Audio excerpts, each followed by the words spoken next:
मैं प्रिंस काम्बोज। आज हम पढ़ेंगे क्लास 12 के लिए फिजिक्स। और फिजिक्स में लास्ट टाइम हम पढ़ रहे थे numerical chapter number 3 electric potential के यानी कि विद्युत विभव के, और उन्हीं न्यूमेरिकल पे हम आगे चलते हैं। तो न्यूमेरिकल नंबर हमारा 31 और 31 में दिया है उस विद्युत क्षेत्र का मान क्या होगा जिसमें एक इलेक्ट्रॉन पर उसके भार के बराबर उसके भार के बराबर विद्युत बल कार्य करता है। ठीक है बच्चों, न्यूमेरिकल है हमारा, न्यूमेरिकल में पढ़ दे रहा हूँ। न्यूमेरिकल है उस विद्युत क्षेत्र का मान क्या होगा जिसमें एक इलेक्ट्रॉन पर उसके भार के बराबर विद्युत बल कार्य करता है। तो क्या कहा है बच्चों इस न्यूमेरिकल में हमारे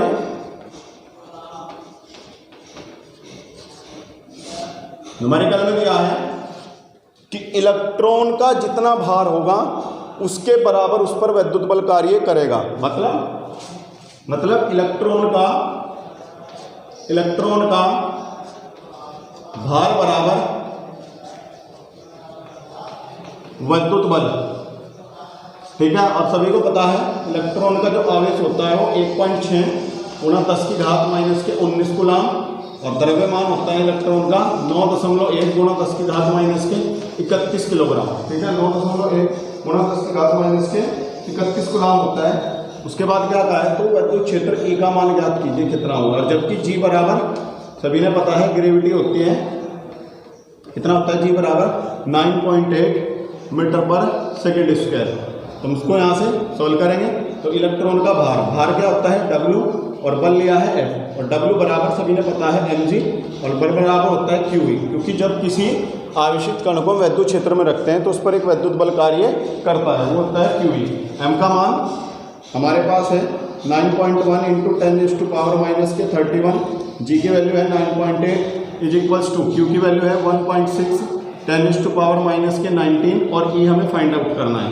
जो ये मल्टीप्लाई में है इसके पूर्ण में आएगा, तो यहाँ से हो जाएगा E = कितना 9.1 × 10⁻31, और ये 9.8 और बटे में आएगा 1.6 × 10⁻19 घात 31 में से कट जाएंगे तो जाएगा E = कितना 9.1।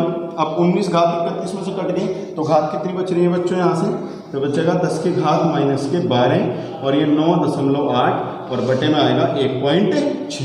पॉइंट से पॉइंट कैंसिल आउट होगा, 16 से डिवाइड करेंगे तो जाएगा यहाँ से बच्चों 55.74 × 10⁻12।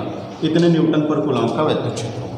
कितना विद्युत क्षेत्र होगा बच्चों 55 ठीक है। अगर डिस्प्ले नीचे नहीं हो रहा है तो मैं ऊपर लिख देता हूँ। जब उसको सोल्व करेंगे पॉइंट को कैंसिल करके यहाँ से तो जाएगा यहाँ से विद्युत क्षेत्र E बराबर कैलकुलेट करके 55.74 × 10⁻12 न्यूटन पर कूलाम का विद्युत क्षेत्र होगा। तो पूछ रहा था कि किस विद्युत क्षेत्र का मतलब इलेक्ट्रॉन जिस विद्युत क्षेत्र में रखा है उस विद्युत क्षेत्र का मान कितना होगा, तो विद्युत क्षेत्र होगा 55.74 × 10⁻12 न्यूटन पर कूलाम। चलो तो बढ़ते हैं अगले न्यूमेरिकल की ओर बच्चों।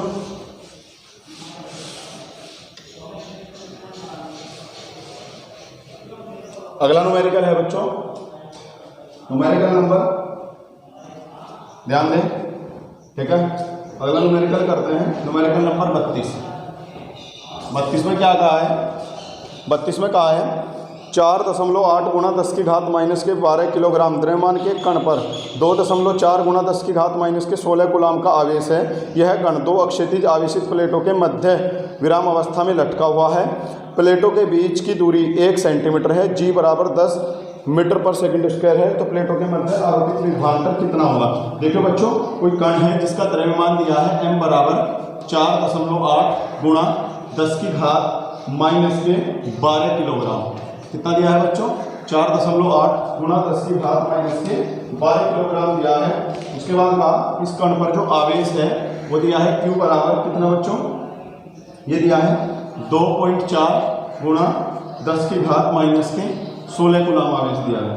उसके बाद का ये जो कण है दो क्षैतिज आवेशित प्लेटों के बीच में है, जबकि G बराबर 10 मीटर पर सेकेंड स्क्वायर, और प्लेटों के बीच की दूरी D बराबर 1 सेंटीमीटर दी है। सेंटीमीटर को मीटर में कन्वर्ट करेंगे तो मीटर में कन्वर्ट करेंगे, मल्टीप्लाई करेंगे, इसमें हो जाएगा D बराबर 1 × 10⁻2। That means 10⁻⁻2 metre. चित्र बना लेते हैं। एक प्लेट हमारी ये है, दूसरी प्लेट हमारी ये है, ये बीच में कोई कण है जो विराम अवस्था में, विराम अवस्था मतलब संतुलन की अवस्था में है। इस पर ऊपर की तरफ लगने वाला और नीचे की तरफ लगने वाला जो बल होगा बराबर होगा। नीचे हमेशा कण पर उसके भार के बराबर बल लगते हैं, इनके भार होता है mg, और ऊपर लगेगा इस पर वैद्युत बल QE। तब यहाँ से होगा संतुलन की अवस्था में कण पर लगा बल QE उसके भार के बराबर होगा। कण पर लगा बल उसके किसके बराबर होगा? भार के बराबर। तो उसने कहा है कि प्लेटों के बीच विभवांतर कितना होगा। विभवांतर मतलब हमें V को निकालना है, कितना होगा, किसको निकालना है बच्चों? V को निकालना है, किसके बीच कितना विभवांतर होगा। तब कैसे निकालेंगे? सबसे पहले इलेक्ट्रिक फील्ड मतलब E को फाइंड आउट करेंगे कितना होगा। तो यह है फॉर्मूला QE बराबर mg। तो यहाँ से वैल्यू पुट करेंगे सर की Q की वैल्यू कितनी है? 2.4 10⁻16 इंटू E, और m की वैल्यू है हमारे पास 4.8 इंटू 10⁻⁻12 और g की वैल्यू है 10। तुम्हें पता 24 दूनी 48, यानी कि 2.4 की अगर हम 2 से मल्टीप्लाई करें तो 4.8 आएगा। ये मल्टीप्लाई वाला फॉर्म में तो E इक्वल्स टू आएगा 2 इंटू 10⁻⁻12 इंटू 10 अपॉन 10⁻⁻16। इससे यहाँ से इसकी 12 पावर कैंसिल हो जाएंगी, यहाँ पावर जो बचेंगी वो बचेंगी इसकी 4 पावर। तो हो जाएगा 2 इंटू 10 अपॉन 10⁻⁻4, माइनस की 4 ऊपर जाएगी क्या की हो जाएंगी प्लस। तो हो जाएगा E इक्वल्स टू 2 इंटू 10 और 10 पावर प्लस के 4, प्लस की एक पावर ये है 4, ये ऐड होगी कितनी हो जाएंगी बच्चों प्लस की, ये हो जाएंगी 10⁻5। इतने न्यूटन पर कूलम्ब का यहाँ से इसका वैद्युत क्षेत्र होगा। हमें निकालना है प्लेटों के बीच में विभवांतर। क्या निकालना है बच्चों? प्लेटों के बीच में विभवांतर।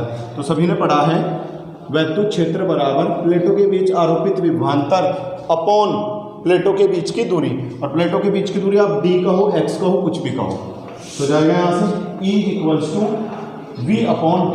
वैल्यू पुट करेंगे, E की है 2 गुणा 10⁵5 और ये V अपॉन D की वैल्यू कितनी है बच्चों? ये है 10⁻⁻2। अपॉन वाला मल्टीप्लाई में जाएगा तो V इक्वल्स टू आ जाएगा 2 इंटू 10⁻5 इंटू 10⁻⁻2। तो जाएगा V बराबर 2 गुणा 5 में से 2 घात घटाएंगे 10 की घात कितनी आएंगे 3। तो पूछ रहा था प्लेटों के बीच कितना विभवांतर होगा। तो कितने वोल्ट का विभवांतर होगा बच्चों? 2 गुणा 10 की घात 3 वोल्ट का विभवांतर होगा। कितना विभवांतर होगा बच्चों? 2 गुणा 10 की घात 3 वोल्ट का विभवांतर होगा। ठीक है, वीडियो को पॉज करें, नोट कर लें। वीडियो को पॉज करके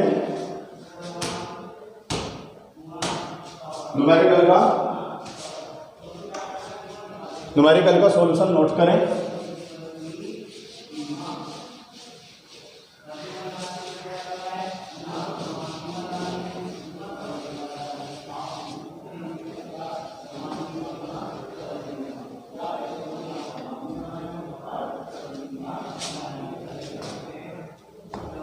चलो देखते हैं अगला क्वेश्चन।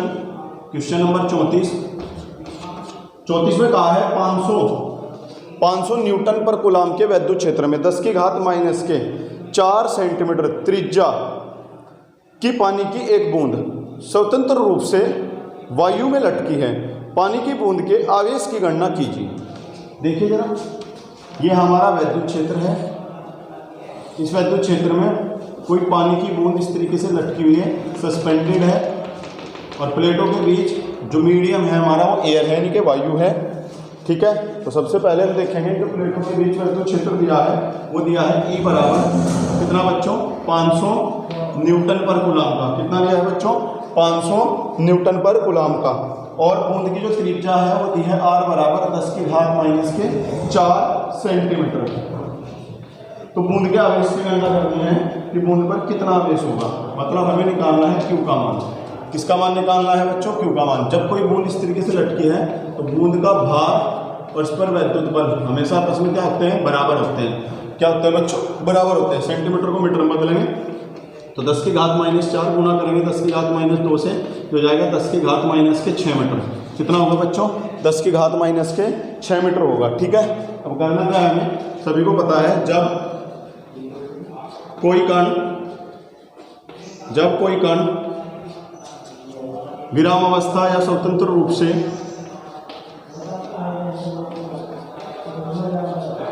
दो आवेशित प्लेटों के बीच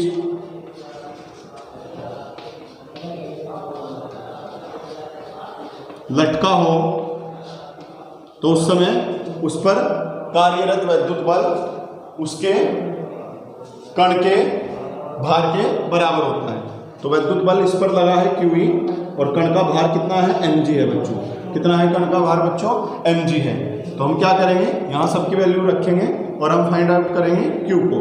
तो जाएगा QE is equals to m द्रव्यमान, और सभी ने पढ़ा है द्रव्यमान बराबर होता है आयतन गुणा घनत्व।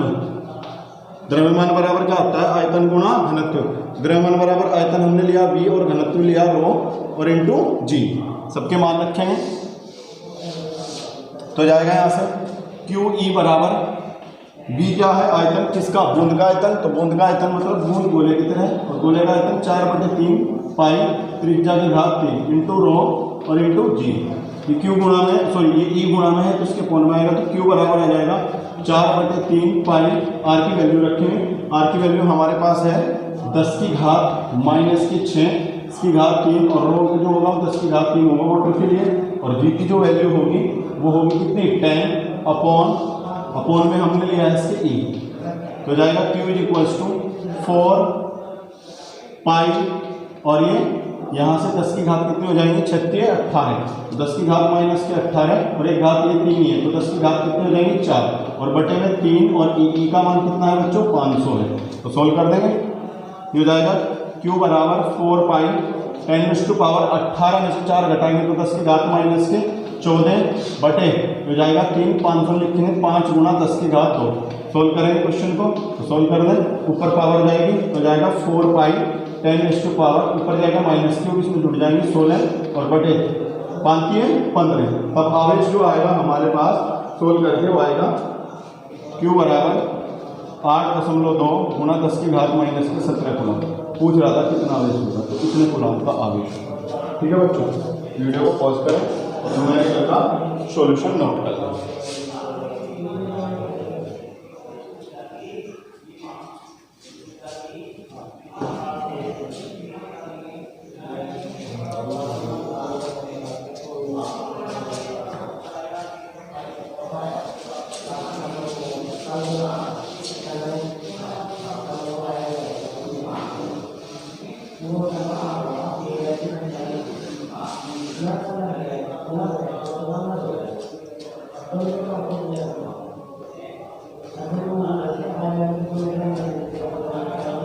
ठीक है, एक न्यूमेरिकल में बोल दे रहा हूँ, ये आपके लिए होमवर्क होगा।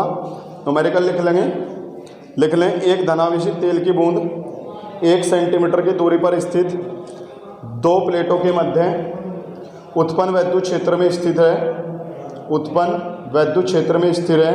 यदि बूंद पर 9.6 गुणा 10 की घात -10 कूलम आवेश तथा बूंद का द्रव्यमान 10 की घात -14 किलोग्राम हो तो प्लेटों के मध्य विभवांतर क्या होगा? तो प्लेटों के मध्य विभवांतर क्या होगा? ठीक है, कर लेंगे इसको। बढ़ते हैं अगले न्यूमेरिकल की ओर। अगला न्यूमेरिकल है हाइड्रोजन परमाणु में इलेक्ट्रॉन व प्रोटॉन के बीच की दूरी। हाइड्रोजन परमाणु में इलेक्ट्रॉन व प्रोटॉन के बीच की दूरी 0.5 एंगस्ट्रॉम है। इसकी पारस्परिक विद्युत स्थितिज ऊर्जा क्या होगी? ठीक है बच्चों, तो उसमें कहा है एक इलेक्ट्रॉन है और दूसरा प्रोटॉन है, इनके बीच की दूरी दी है 0.5 एंगस्ट्रॉम। आपको पता होना चाहिए इलेक्ट्रॉन पर जो आवेश होता है वो Q1 हमने मान लिया और होता है -1.6 गुणा 10 की घात -19 कूलम, और प्रोटॉन पे होता है Q2 बराबर प्लस का 1.6 10⁻⁻19 कूलम, और डिस्टेंस दी हुई है R बराबर 0.5 एंगस्ट्रॉम। एंगस्ट्रॉम को मीटर में कन्वर्ट करेंगे तो R बराबर आ जाएगा 0.5 10⁻10 मीटर। अब हमें करना क्या है, दोनों के बीच हमें निकालनी है विद्युत स्थितिज ऊर्जा। क्या निकालनी है बच्चों? विद्युत स्थितिज ऊर्जा। फॉर्मूला होगा U बराबर 1/4 pi epsilon not Q1 into Q2। मतलब ऊर्जा के लिए फॉर्मूला होता है जिन दो आवेशों के बीच निकालते हैं उनका गुणनफल और बटे उन दोनों आवेशों के बीच की दूरी। तो बीच की दूरी कितनी है बच्चों? R। तो जाएगा U बराबर, इसकी वैल्यू रखेंगे 9 गुणा 10 की घात 9।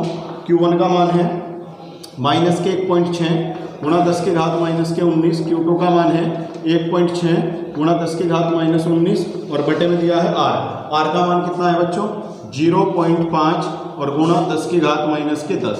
सोल्व करेंगे तो हमें पता है ये माइनस बाहर आएगा तो जाएगा u बराबर माइनस के यहाँ से 9 1.6 के 1.6 में गुणा करेंगे तो जाएगा 9 गुणा 2.56 और 10 की घात 19 और 19 हो जाएंगे 38, 38 में से प्लस की 9 घात घटाएंगे तो 10 की घात आएगा माइनस के 29 बटे में कितना है 0.5 गुणा 10 की घात माइनस के 10, माइनस 10 घात इससे कैंसिल हो जाएंगे तो u बराबर आ जाएगा माइनस के 9 गुणा 2.56 और गुणा यहाँ से 10 घात कैंसिल होंगी तो 10 की घात माइनस के 19 और बटे में आएगा 0.5। क्या करेंगे पॉइंट से यहाँ पॉइंट कैंसिल हो जाएगा और यहाँ 2 डिजिट है तो 80 यहाँ इंक्रीज होगी तो u इक्वल्स टू आएगा माइनस के 9 256 और गुणा 10 की घात माइनस के 19 और बटे में कितना होगा 50।